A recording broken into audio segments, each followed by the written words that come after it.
Ang Biblia ay napakaraming pwedeng pakinabang para sa atin. The Bible teaches us the way to eternal life. The Bible teaches us about the character of God and how we can be like Him. But the Bible is also a book of practical wisdom.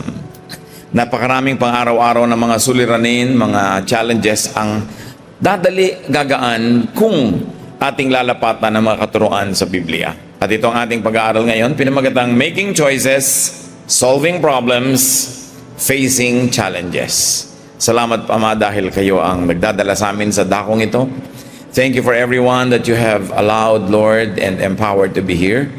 We pray that you're going to meet us, Lord, where we are, in the midst of our troubles, our cares, the challenges of our lives. Maging sa aming mga pagsasaya, pagdiriwang, mga pasalamat at mga tagumpay. Nawa katagpuin niyo kami, Panginoon. Pagpalain niyo ang mga parating pa lang at mga nasa daan at kami ngayong narito na, Panginoon. Salamat sa pagdadala mo sa amin ng ligtas. Palakasin niyo po aming katawan, bigyan niyo kami ng bagong lakas at sigla sa kabila ng maghapon ng mga ginawa na namin. At nawa, Panginoon, ang isip namin maging bukas para tumanggap na iyong katuruan. Higit dyan ang aming espiritu, nawa ay kalugdan niyo at kami akayin niyo sa kaliwanagan. Forgive us our sins, cleanse us, O God, wash us with the blood of Jesus. Enable us to see you face to face, to hear your voice, to learn from you, and to be empowered by your word. Teach us, Father. In the name of Jesus, your Son, we pray with thanksgiving and gratitude. Amen. Making choices, solving problems, and facing challenges the Bible way.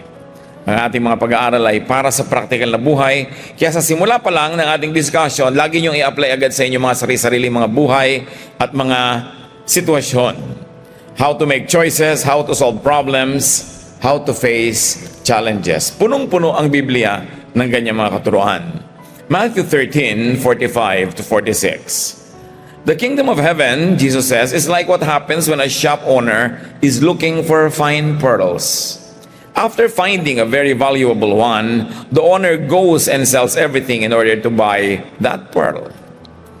Isang katuruan ng Panginoon na pagka ikaw ay nangangalakal ng mga perlas at nakakita ka ng talagang maganda, kakaiba, talagang spesyal, ibebenta mo lahat ang iba mong mga perlas, iba mong mga stock para makuha mo yung tunay na mahalaga.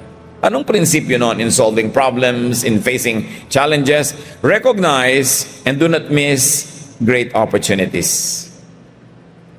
Ang buhay, maraming ibinibigay sa ating opportunity, pero kailangan bukas ang iyong mata, bukas ang iyong tainga, ang iyong dibdib, para tumanggap na ganitong pagkakataon.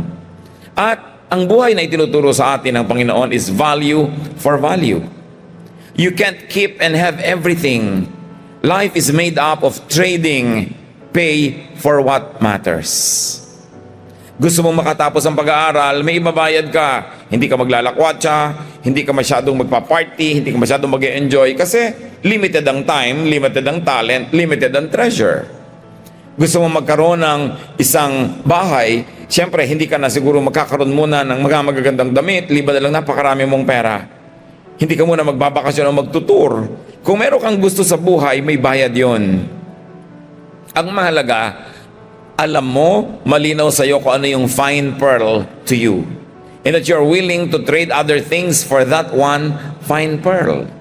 Namimili lang tayo sa buhay. You cannot be a friend of everybody, so you have to choose a few. And then it means that you cannot have time and effort to be friends with other people. Pumipili ka lang ng isang kursong pag-aaralan. Pag pinili mo na yun, yung iba hindi mo na mapag-aaralan. Dapat ang tao marunong tumingin kung ano yung gusto talaga niya, ano yung bagay sa kanya, ano yung tunay na mahusay, and be willing to pay for it. Nothing is for free. Everything has a price. And quality is expensive. Kung talagang gusto mo na mahusay, mahal ang bayad dyan. Gusto mo ng mahusay na edukasyon, hindi lang siguro mahal yung tuition fee kasi maraming mahusay na school, public schools, hindi mahal. Pero mahal ang bayad mo in terms of nag-aaral ka, nagre-review ka, nagsasubmit ka ng mga project. Pag talaga mahalaga, willing ka dapat magbayad. You cannot have your cake and eat it too. You cannot have your cake in the ref and at the same time you're eating it on the table. You only have to choose one. At maraming mga tao nasasayang ang maraming panahon dahil gusto nila pareho nilang makuha, parehong sabay, pero hindi yun pwede. Ano sa buhay nyo ang dapat nyo agad applyan yan? Na meron kang mahalaga sa'yo, kailangan willing kang ibayad yung iba. Ano talaga ang tunay na mahalaga? Mark 2:22. No one pours new wine into old wineskins. Again, the Lord speaks. The wine would swell and burst the old skins. Then the wine would be lost, and the skins would be ruined. New wine must be put into new wineskins. Hindi na nangyayari sa pang-araw-araw na buhay natin yan. Wala naman tayong highly developed wine culture, at iba na rin kahit meron pa nga. Iba na yung style. Pero nung araw, yung mga wine, inilalagay nila sa mga balat ng hayop. Yung balat ng hayop, binabaligtad nila yung buong balat, at yung apat na paadi, yun ang putol, nasira yung balat doon, ibinubuhol lang nila, tapos doon sa leeg ng hayop, doon nila ipinapasok yung wine, itinatali nila, nakabitin, yun yung wineskin. Pag luma na yung wineskin, hindi mo pwedeng lagyan ng bagong wine kasi puputok. Siyempre, magpe-ferment pa lang yung bagong wine, luma na at matigas na yung old skin, so dapat daw new skin for new wine. Ano na naman ang pwede nating i-apply dito sa buhay natin, mga kapatid? Have new ideas. Accommodate new ideas in new contexts. Lumalakad ang panahon. Kailangan ng tao nag-a-adjust at kailangan nakakawa siya ng mga bagong pamamaraan, bagong ideya, invent new things, new tools. Kaya kung minsan, what I lament about many of our products, kahit food products, kung paano ine-empake nung 30 years ago, ganun pa rin ngayon. Yung mga kaong na nasa mga bote na kailangan mong pang-apuyan yung bote, initan at kailangan mas kulado ka bago mabuksan, halos ganun pa rin. Very little product development. Dapat na iba. We must invent new tools, new packages, or employ adaptive reuse of old materials. Halimbawa, ang dami nating nakikita mga lumang bahay na bato. Ang gaganda, ang lalaki. Pero yung mga tagapagmana, hindi magkasundo-sundo kung paano gagamitin. Either pinaghahati-hati nila, ang daming nangungupahan, na-dedicate tuloy yung building, o gigibain na lang nila. Samantalang ang old bahay na bato could be turned into a bank without destroying its facade. Pwede namang ayusin yung loob. Pwede siya maging commercial space yung loob, yung labas, na maintain yung look. Or you could turn it into a romantic bread and breakfast place. Maraming adaptive reuse of old things. Ako lang, ang dami kong mga lumang barong Tagalog. So what do you do with mga lumang barong Tagalog na may konting mga pilas, konting mga sira kasi hindi mo na maisuot kasi for gala events? Ginagawa ko siyang punda ng mga throw pillows. Ang gaganda ng mga throw pillows ng mga lumang barong Tagalog. An adaptive reuse. At marami tayong mga bagay sa ating gamit na ganyan. Katulad ng mga sinehan na nagiging worship hall ngayon. It's an adaptive reuse. Nung una tayong gumamit ng mga sinehan, maraming conservative na na-offend. Dahil hindi daw yan banal na dako, etc. etc. Ngayon, nearly everybody is in the theaters. Yung gumamit tayo ng puto for Lord's Supper, nung simula yung iba uncomfortable, pero why not? Nung ang pista ay ginawa nating pistang Kristiyano, it's an adaptive reuse of an old tradition used in a new way that honors Jesus. Katulad nung ating mga pabasang Kristiyano. Dati yung pabasa, exclusive domain lang ng ibang religious groups. But we wrote another text na we're using the format but using a biblical text, so may pabasang Kristiyano. Even indigenous musical instruments and dances now we use for Christian worship. It is a new use for an old thing. Why throw it away when you can adapt it and use it for a new purpose? We've got to also invent new methods. Kailangan may mga bagong paraan ang buhay. Hindi laging yung kinagisnan, yung laging paulit-ulit-ulitin mo kung meron ka nang nai-improve na paraan. New organization, new systems, new approaches, new way of doing things. Kaya maraming family corporations hindi nag-grow eh. Kasi lagi na lang yung pamamaraan ni Lola ang i-adapt nila. Maraming effective na pamamaraan si Lola, pero sa pagbabago ng panahon, meron ka rin dapat na baguhin. Kailangan naiiba ang ating mga pamamaraan. In fact, even words, we have to invent new words. Because words can entrap, can fossilize, and can freeze people. Kaya, to be free, invent new words or invent new meanings. Katulad ng ginagawa nating mga fellowship sa mga bahay-bahay, we call it sambahay. It's an invented word, samba sa bahay. For a Bible school, we use the word kaliwanagan kasi talaga namang enlightenment ang pwede natin gamitin dyan. Even for pastor, I prefer being called kuya because kuya, culturally speaking, is better for us. Mas maraming kahulugan yun kaysa yung foreign word na pastor, which is not really taken root in our culture. Imbes sabihin mong simbahan o fellowship, you call kapatiran. So old words can be reused. And in fact, even new words can be invented to express new ideas. So pag may mga sinosolve tayong mga problema, katulad ng pag sabi mong word na problema, problema agad. It might be a challenge, no?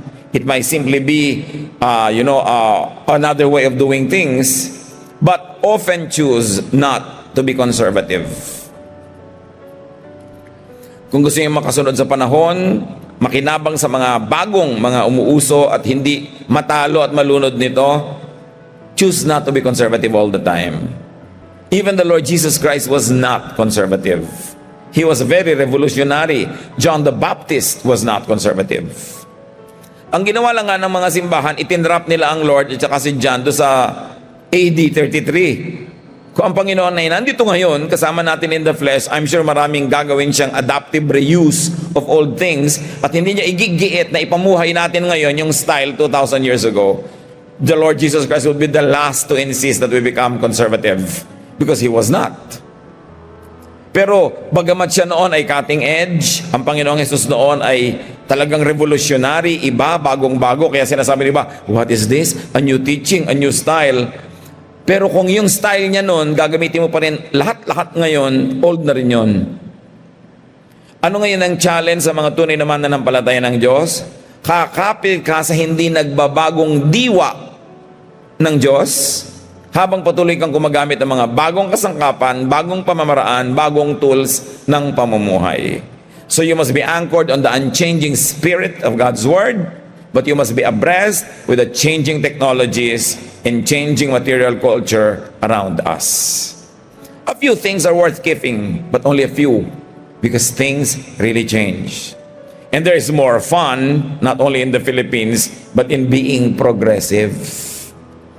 Yung may mga bago kang iniisip, bagong pamamaraan, lalo kung may negosyo ka, anong bagong paraan ng pag-empake nito, anong bagong paraan ng pag-present ng ganong product, anong bagong paraan ng pamamalakad. Nagbabago ang panahon at yung hindi mag-a-adjust dito talagang naiiwan. Matthew 7:24-27. The Lord speaks, "Anyone who hears and obeys these teachings of mine is like a wise person who built his house on solid rock. Rain poured down, rivers flooded, and winds beat against that house, but it did not fall because it was built on solid rock. Anyone who hears my teachings and doesn't obey them is like a foolish person who built his house on sand. The rain poured down, the rivers flooded, and the winds blew and beat against that house. Finally, it fell with a great crash." Ang matino daw tao, kung gagawa siya ng bahay, gagawin niya sa ibabaw ng bato. Preferably mataas na bato at hindi sa buhangin na maaaring kumilos yung buhangin sa agos ng tubig o kaya ay lumubog sa konting baha. How do we apply this in solving problems, in facing challenges, in making choices? Have a strong foundation. Magnenegosyo ka ng tindahan, marunong ka bang magkwenta? Marunong ka bang magbilang? Meron ka bang alam sa pamamalengke, saan ka mamimili ng mga tinda mo? Storage, presentation, packaging, dapat may alam ka doon. Kasi kung wala kang kaalam-alam, you are not strongly founded, it's difficult for you to succeed. Kaya meron magtatanong sa akin, Pastor, maganda po kaya magtayo ng auto shop, yung repair shop? Mekaniko ka ba? Hindi po. Latero ka ba? Hindi rin. Marunong ka bang tumingin ng mga sasakyan? Hindi. Paano ka magdinegosyo niyan? Kukuha po ako ng empleyado. Kung niloko ka ng empleyado mo, sinasabi sa'yo ganito yung halaga, hindi naman pala. Aasa ka ngayon, bigla nag-abroad yung empleyado mo, papaandarin mo yung shop mo. Pastor, maganda po ba magtayo ng karinderya? Marunong ka bang magluto? Sanay ka bang mamalengke? Marunong ka bang makisama sa lahat ng mga taong pumakain sa karinderya? Kasi kung hindi, huwag ka magtayo ng negosyong hindi ka strongly founded. Aasa ka sa iba. Yan ay binabagsak ng negosyo. May mga bantay sa lakay. Iaasa mo sa mga tao, biglang nag-abroad, nagkaroon ng magandang pagkakataon, iniwan ka. Paano? You've got to be strongly founded on anything. And one of that, of course, is material foundation. Meron ka ba talagang hardware for this? And then you need a mental and intellectual foundation, meaning knowledge. To solve problems, you have to know many things. Ang problema ngayon ng mga tao, sobrang umaasa sa computer. I-Google mo, i-Wikipedia mo, wala nang itinatago sa utak na impormasyon. Paano kung nag-crash lahat yung systems? O nasa mga paraan na, o lugar na hindi ka maka-access sa internet. At kahit pa nga may internet, the brain needs knowledge and building blocks to have a foundation, a basis, a frame, a reference. We need a context to know more or other things, to reconstitute other thoughts, to mix, match, and create other ideas. Kailangan may laman na yung utak mo na ABC bago ka makakreate ng sentence o word.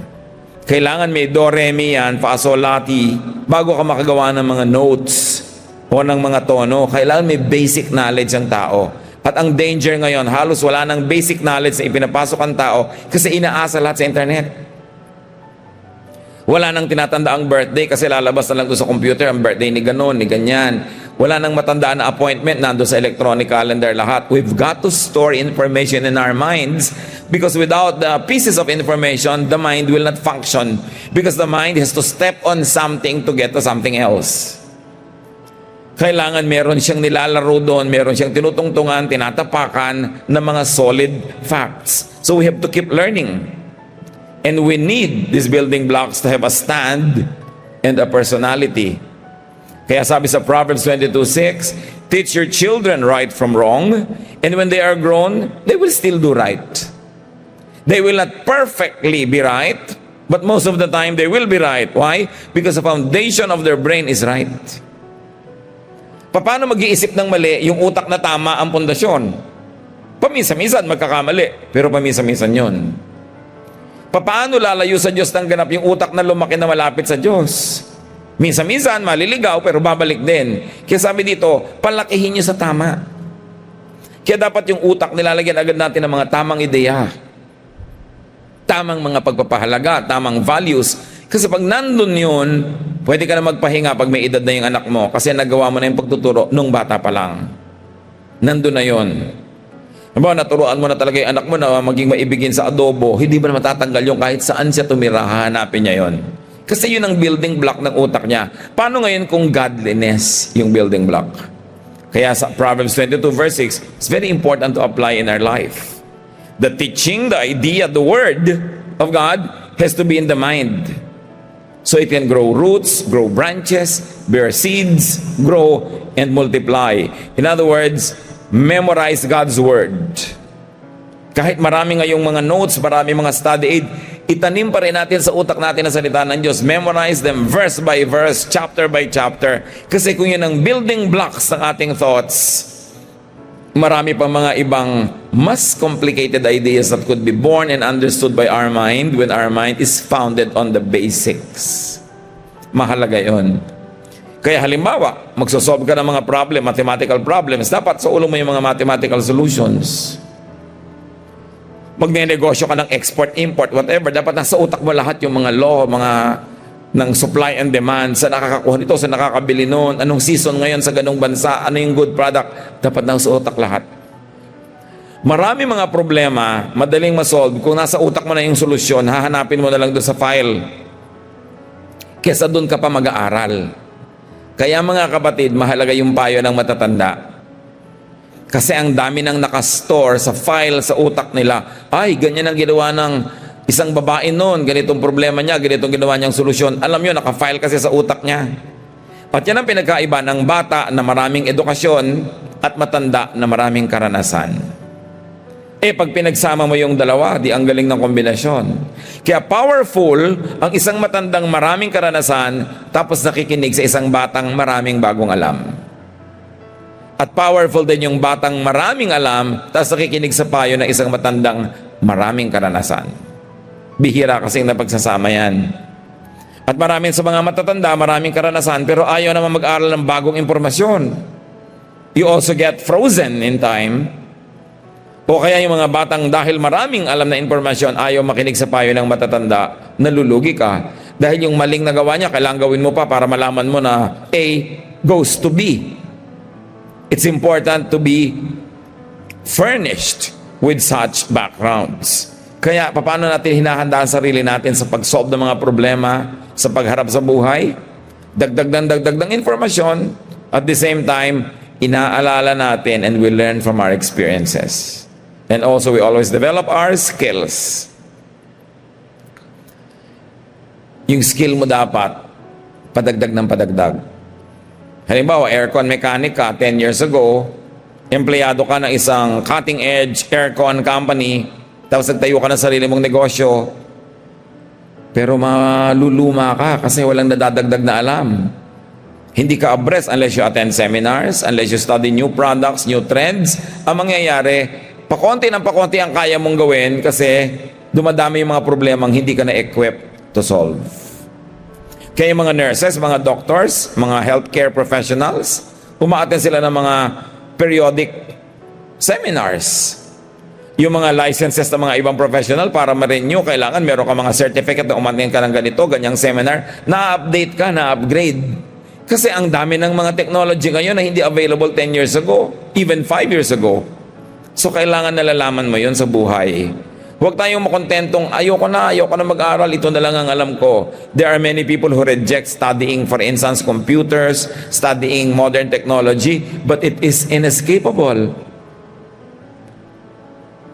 Mahalaga na buksan yung isip at huwag magmatigas kasi ang skills natin dapat parami ng parami. Kaya ako minsan, katulad yung mga negosyong spa, massage, foot massage, kung ano-ano, sa simula magkiklik, magpupunta ka doon, magpapafoot massage ka, pero after 3-4 visits, ayaw mo nang bumalik, tinatamad ka na. Kasi yung therapist, yun at yun din ang ginagawa sa'yo, wala nang bago. Wala nang nadagdag. Kung ang alam niya nun, thigh kunwari na massage.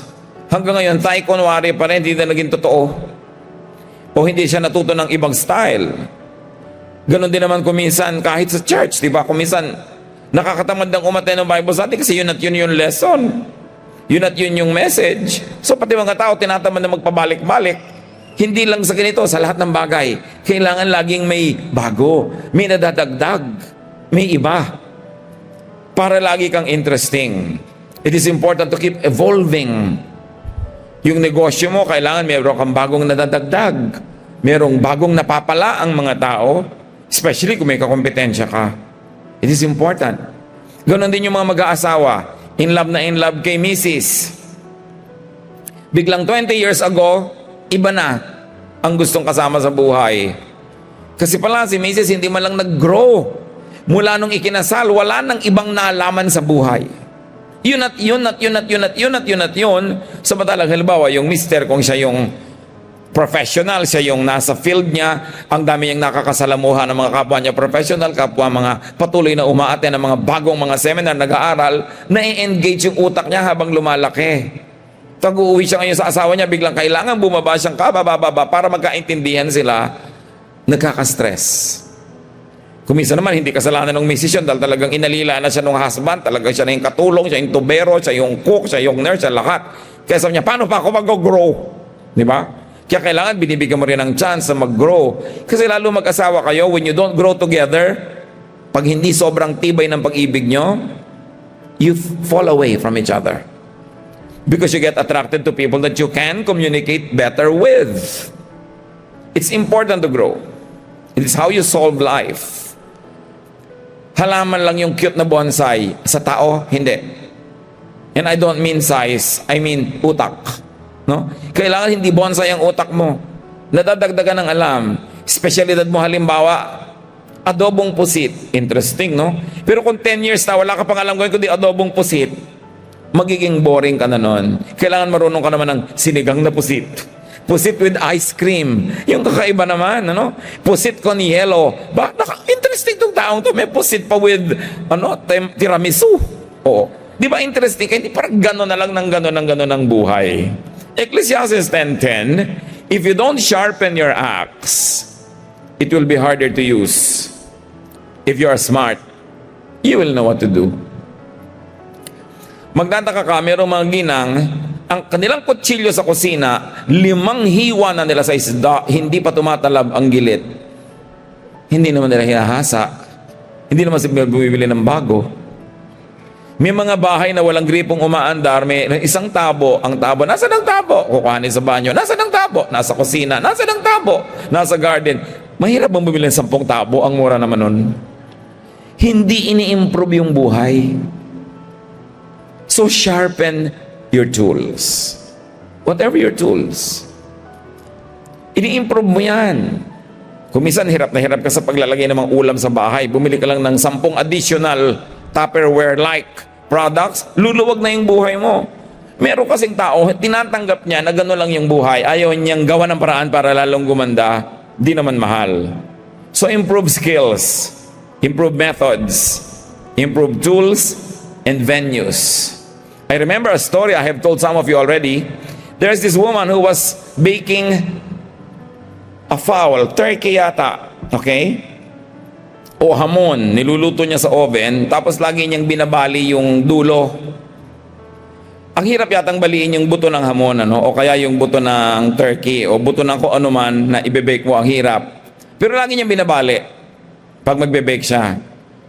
May nagtanong finally dahil naobserbahan na siya. So bakit lagi mong binabali yung dulo? Kasi sabi niya, ganyan magluto ang nanay ko eh. Yung nanay niya, kinopya niya, binabali yung dulo nung niluluto sa oven. Eh yun naman pala, ang liit-liit kasi ng oven ng nanay niya. Hindi kasya. So binabali, no? Ngayon, ang laki-laki na ng oven niya, binabali pa rin niya. Hindi niya alam kung bakit. Basta ginagawa lang niya kasi nang nakalakihan niya. This is what we mean. Huwag kayong gawa ng bagay dahil lang nakita nyo, nakalakihan nyo, nang hindi nyo mainiisip kung ba't yung ginagawa yun. Kasi baka pwede nyo ma-improve. And how much effort will you save by not breaking this hard bone? If only you knew na kaya lang pala binabali kasi hindi kasya. It's important to think about such things, to keep improving everything in our lives. Maiksi ang buhay, dapat ma-maximize natin yung pleasure, yung happiness, yung comfort, so that we will have a lot of extra time, effort, and energy to do good things to others and to serve God. Ang isa pa na talagang gusto kong masolve sa buhay ng Pilipino, ang daming oras na nauubos sa laba. Yung nakikita mo yung mga ginang, laging araw-araw laba dami, ang dami-dami talagang laba. Araw-araw laba ng laba. Wala na kaya tayong ibang pwedeng masolve na solusyon dyan para may iba siyang magawa. Kasi sigurado itong babaeng to, kung nag-assemble ng electric fan sa bahay niya, mas kikita kaysa laba lang siya ng laba. O kung may gagawin siyang iba, ang dami niyang oras na sasayang sa laba lang. We've got to find a way to set ourselves free from that. Yung iba nakakita ng solution, washing machine. Pero talagang mga maririkotitos, ayaw pa, uulitin pa ng kusot. No? Eh nung araw naman lalo, ikinukula pa yan. Tinutuktukan pa ng palo-palo. Tapos aalmirolan pa. Tapos baka mo pa wiwiligan, at patapos ilang oras na nawiligan, tsaka mo papaplansyahin. Nakalaya na nga tayo doon eh. Pero dapat madagdagan pala yung laya. Tsaka yung kaluluto, yung ang daming oras na nauubos sa luto. Ang mga bagay na ito mga kapatid, hindi masama. Pero kung hindi ka na nag-grow, wala ka na yung panahon for finer and better things in life, it becomes an impediment to your growth. Dapat mag-isip ka ng ibang paraan para dyan. Matthew 13:33. Jesus also said, "The kingdom of heaven is like what happens when a woman mixes a little yeast into 3 big batches of flour. Finally, all the dough rises." Anong lesson dito sa babaeng naglagay ng pampaalsa sa kanyang binibake? Use catalysts. Gumawa ka ng paraan para meron kang tool, kapatid, na pamparami, pampabilis, pampalakas, boosters, additives, so you accomplish more for doing less. Para mas maraming ang matirang oras. Hindi natin napapansin, time is a very important commodity. And when you waste time, you're wasting life. Because life is on a timeline. Kaya kailangan, meron tayong pinapabilis. Paano ba bumibilis gawin ang isang bagay? Paano napapaiksi ang proseso nito? Katulad doon, maglalagay ka ng yeast, umaalsa yung dough, meron kang tool to use it. In your life, how will you apply that? Paano nyo mapapadali ang bagay? Paano nyo mapapabilis ang isang bagay? Think about it. Luke 17:35 to 36. The Lord speaks, "There will be two women grinding at the same place. One will be taken and the other left. Two men will be in the field. One will be taken and the other will be left." Hindi rapture ang pinag-uusapan natin ngayon, kundi yung promote and benefit from cooperation. Ang ipinakitang halimbawa ng Lord dito, dalawang babaeng naggigiling ng trigo. Yung gilingan nun, bato, pinapaikot, malaki. Kung ikaw lang magpapaikot, tatayo ka pa ng konti para mapaikot mo siya ng gusto na ganun. Ngayon, kung dalawa kayo, nasa kabila siya, ako lang hanggang kalahati, siya hanggang kalahati, ako uli, ang bilis ng grinding. The lesson is, do not waste energy on strife and conflict. Strive for cooperation. Life is easier when there are people helping you. Life is more miserable when there are people who are standing in the way and destroying your work. Ang matalinong tao, inuubos niya ang kagalit dahil nakikipagkasundo siya. At hindi siya nagdadagdag at parami ng kagalit. Kasi bawat kagalit pwedeng maging hadlang sa iyong kaligayahan, pwedeng gumawa ng masama laban sa iyo. At bawat kakampi, bawat kasundo, pwedeng gumawa ng mabuti para sa iyo. Look at wars. Look at rebellions. Kaya marami mga bansa hindi umaasenso sa dami ng gyera. Ang Pilipinas, we have the longest running internal militant strife. Meron tayong communist or socialist separatist rebellion, meron tayong Muslim separatist movement, may sari-saring mga pinakamahaba na sa buong Southeast Asia ang atin. Kaya na pag-iwanan na tayo ng mga kapitbahay natin, yung pera nila ginagamit nila for industry, for trading, for investment, tayo naman uubos sa mga bala at kung ano-anong ubusan. Not to mention that there are other reasons, but the point is, kahit ang pamilya, pagka meron kayong mga gera, awayan, mahirap mag-produce sa magandang bagay. Ganon din sa mga pabrika. Pagka hindi magkakasundo yung mga departamento, bumababa yung production. Do not burn yourself in friction. Hanggat maaari, huwag kayong makipagkiskisan sa mga tao dahil maluwag naman ang mundo. Avoid friction. Do not freeze yourself in gridlock.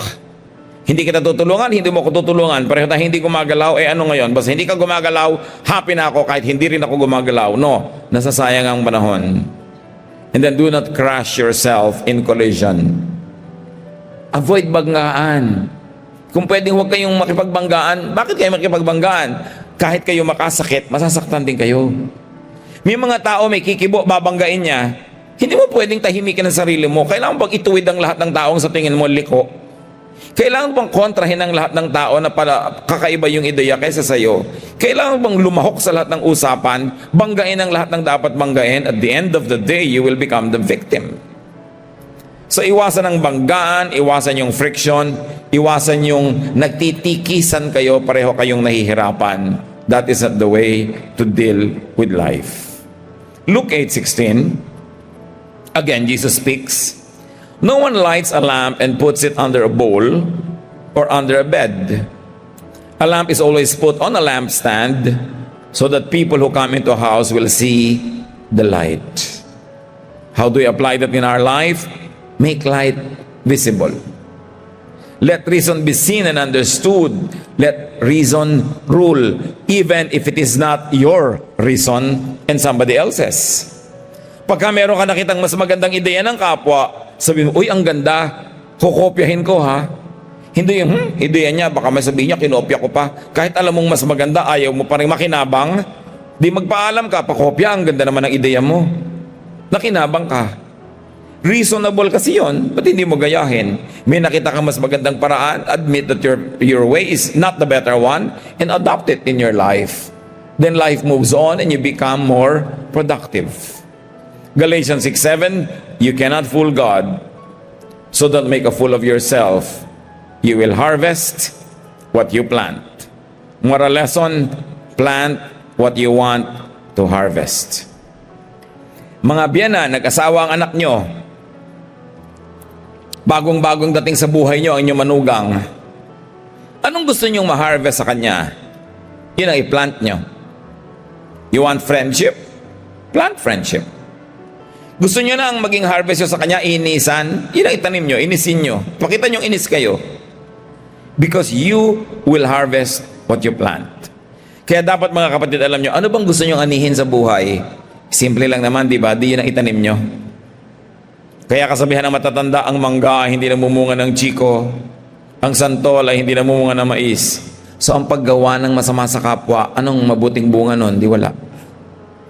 So kung anong gusto nyong anihin, itanim nyo. Sa bata, anong gusto nyong anihin na ugali niya, yun na ipakita nyo ugali, yun na ituro nyo sa kanya. Hindi man maging perfect copy of your ideal, yung mangyayari sa kanya, hindi naman sobrang lalayo. Kasi yun ang itinanim. Rubbish in, sabi nga nila, rubbish out. So what do you do with your life? In making choices, in solving problems, in facing challenges, learn from the Bible. Hindi lang pang langit ang Biblia, bagamat mahalaga na tinuturo ang daan patungo sa langit, pang lupa din. At marami siyang gamit para sa pang-araw-araw na buhay. Therefore, know your Bible. There are so many teachings there that are so useful. A-adjust mo lang kasi hindi naman lahat ng sitwasyon ng araw, yung pa rin yung sitwasyon ngayon. Kaya pag hindi na kayo magkamukha ng sitwasyon, i-adjust mo yung paggamit ng verse. Huwag mong gagawin Diyos yung verse na hindi na siya totoo dahil iba na yung environment, pipilitin mo pa rin i-apply ngayon, iba na yung kalagayan. Ang dapat lang hindi nagbabago yung diwa, yung espiritu nun, pero pwedeng magbago ang katawan, yung anyo, yung kulay. Jesus wants you free. He wants you free not only from sin, not only from hell, but also from needless problems of life that could be solved or made lighter if we applied godly wisdom. Maiksi ang buhay sa mundo, but it's always long enough to enjoy God and others and the creation of God. Let us not needlessly shorten it by cheating ourselves, by misusing our time because we create troubles or we don't solve them, or we use bad tools. Sharpen your tools in your life. Sharpen your mind, sharpen your skills, because when you do your best, the best things will also come your way. And if you do your part, you will receive your share. You harvest what you plant. Dear God, thank you for your wisdom. Ituro mo sa amin, Lord, itong mga simpleng verses na ito na maging buhay sa aming pang-araw-araw na pakikasalamuha sa kapwa, maging sa pamumuhay namin. Turuan niyo kami, Panginoon, na bigyan ng application ng mga ito at nawa, isa man lang sa maraming ito ay tumanim sa aming isip, maikonekta namin sa aming buhay at pakinabangan, sulit ang pakikinig namin sa mga salitang ito. Magbulay-bulay tayo mga kapatid ang sumandali, patuloy pang pag-isipan ang mga practical application ng mga pinag-aralan natin.